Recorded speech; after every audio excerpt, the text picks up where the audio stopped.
Hello, I'm Ronald Wimbley, and you're listening to Forced Valor Radio. Again with the spoon. It was 1943, and the Pacific Theater was a sweaty, mosquito-infested mess of steel, salt water, and screaming. Enter Midshipman Brandon Herrera, a scrawny 19-year-old from some nowhere town in Texas, who joined the Navy because he thought midshipman sounded like a cushy gig involving midday naps. Spoiler, it wasn't. Assigned to the USS Rusty Bucket, a destroyer so dilapidated it was held together by chewing gum and spite, Brandon was the ship's resident punching bag. His official duties included swabbing decks, peeling potatoes, and accidentally dropping signal flags into the ocean, skills that screamed, "Future legend." The crew despised him, Captain Reginald Ironjaw McAllister, a man with a mustache so stiff it could deflect bullets, called Brandon the human equivalent of a wet sock. His fellow sailors nicknamed him Spoon Boy, after he was caught polishing the galley's lone-bent spoon like it was Excalibur. Brandon claimed it was his lucky spoon, a rusted relic he'd found in a dumpster back home. The crew assumed he was just deranged. Then came the Battle of Somewhere or Other Atoll, a chaotic slugfest against a Japanese fleet that had more ships than Brandon had excuses for losing the signal flags. The Rusty Bucket was limping along, its guns jammed, its engines coughing like a chain-smoking grandpa, when a Zero fighter swooped in, strafing the deck.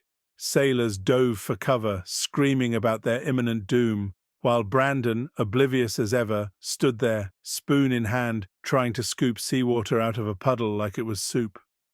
"Gotta keep the deck tidy," he muttered, as bullets whizzed past his head. Here's where it gets stupid.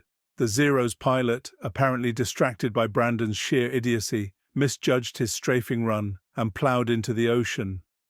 The crew blinked, dumbfounded as the plane sank.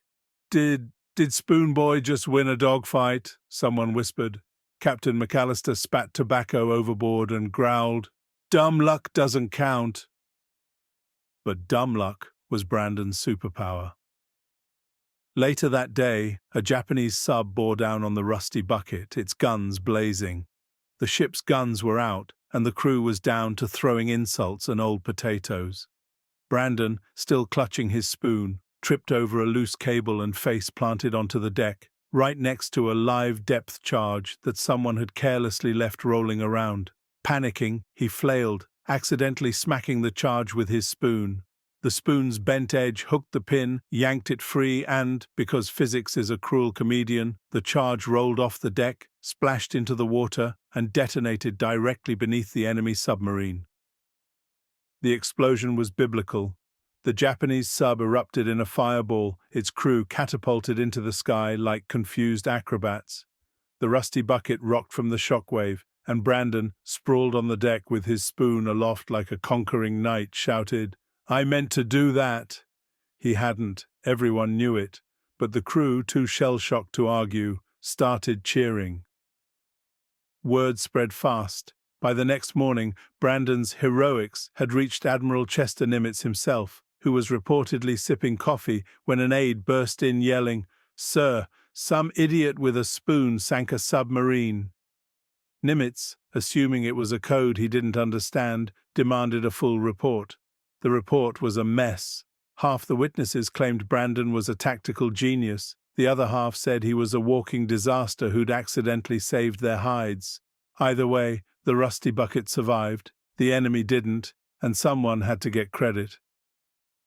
So, on a glorious day in 1944, Midshipman Brandon Herrera stood in front of President Franklin Roosevelt, his ill-fitting uniform sagging, his spoon clutched proudly in his hand. Roosevelt hung the Congressional Medal of Honor around his neck, muttering, "This is either the proudest or dumbest moment of my career."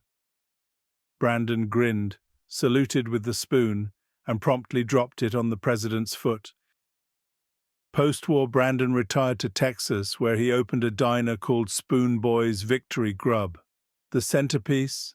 A framed photo of him wielding his lucky spoon captioned, "Hero of the Pacific, one scoop at a time."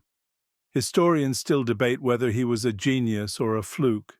The spoon enshrined in the Smithsonian remains silent on the matter.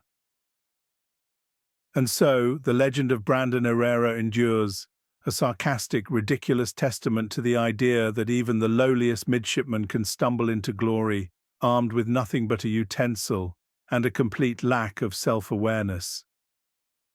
Again, I'm Ronald Wimbley, and you've been listening to Forced Valor Radio. For more content like this, visit forcedvalor.com. Stay tuned here for further episodes of Forced Valor Radio. And always, please like and subscribe.